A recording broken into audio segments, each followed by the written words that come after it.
pour terminer cette cérémonie des trophées logement et territoire, eh bien, nous allons finir par la catégorie reine, celle du professionnel de l'année. Je vous propose de découvrir les 4 grands professionnels qui ont été nommés dans cette catégorie. Meka Brunel. Son parcours exemplaire fascine. Aujourd'hui à la tête de la 4e foncière européenne, la directrice générale s'investit, en particulier dans 2 dossiers, le Grand Paris et l'habitation. Dernière initiative en date, un partenariat avec Nexity pour développer 4000 nouveaux logements. Vincent Mahé. Cet ancien élève des prestigieuses écoles normales supérieures et ENA est l'un de ceux qui connaît sans doute le mieux ce qui se joue dans l'investissement logement. Aujourd'hui, Ampère Gestion détient et gère 10 fonds, soit une capacité d'investissement de 12 milliards d'euros et un tour de table levé auprès des plus grands institutionnels, français et internationaux. Nathalie Robin.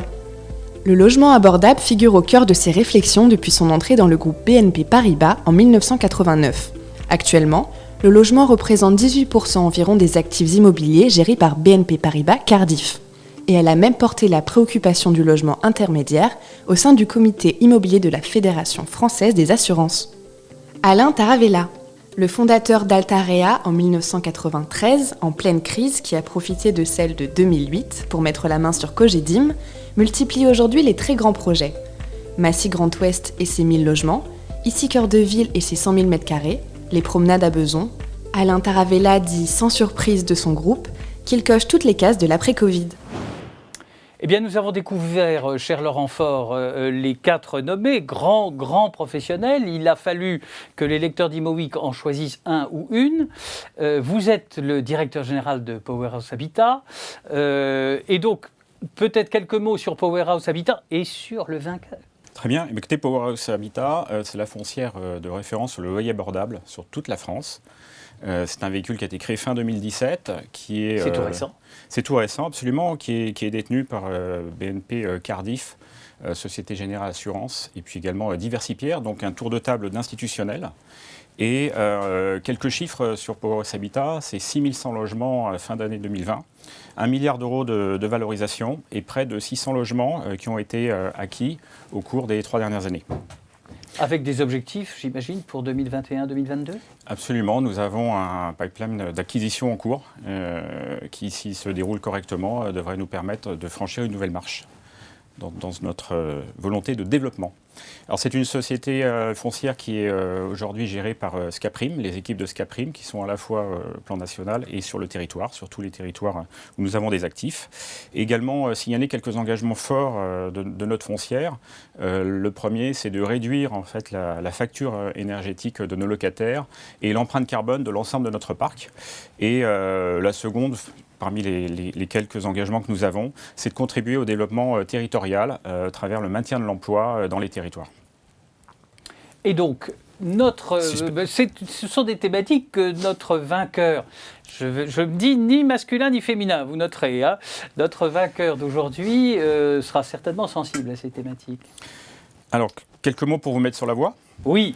Je dirais qu'en décidant de faire du résidentiel le second pilier de son patrimoine, il ou elle a contribué à redonner de l'importance à cette classe d'actifs qui était délaissée par les investisseurs.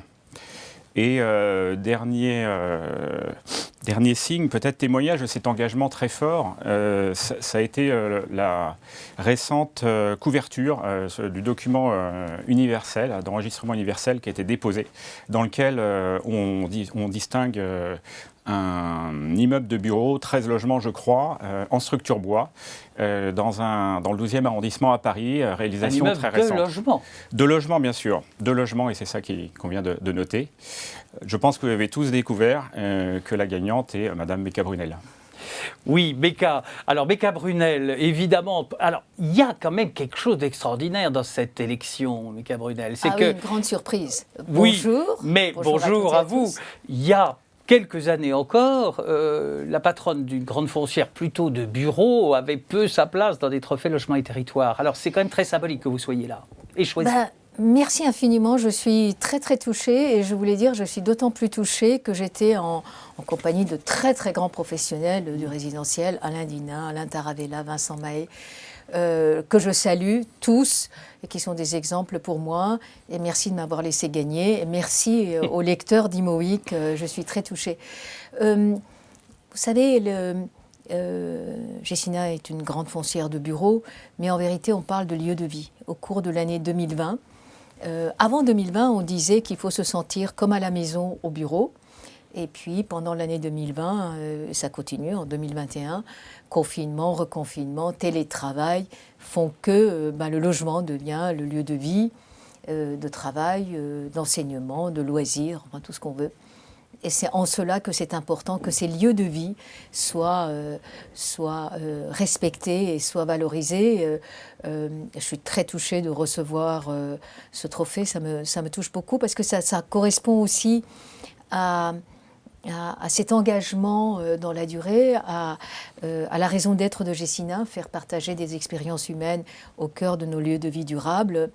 Merci d'avoir noté ce qui est la page de couverture de notre document universel d'enregistrement qui est effectivement cette petite résidence en bois à l'arrière d'une résidence que nous avons déjà dans le 12e arrondissement. Et on a transformé cette arrière-cour qui était plutôt une dalle bétonnée parking en une douzaine de logements, bois, un jardin, un lieu où les gens peuvent se retrouver et ça nous donne la possibilité maintenant de restructurer l'immeuble sur la rue.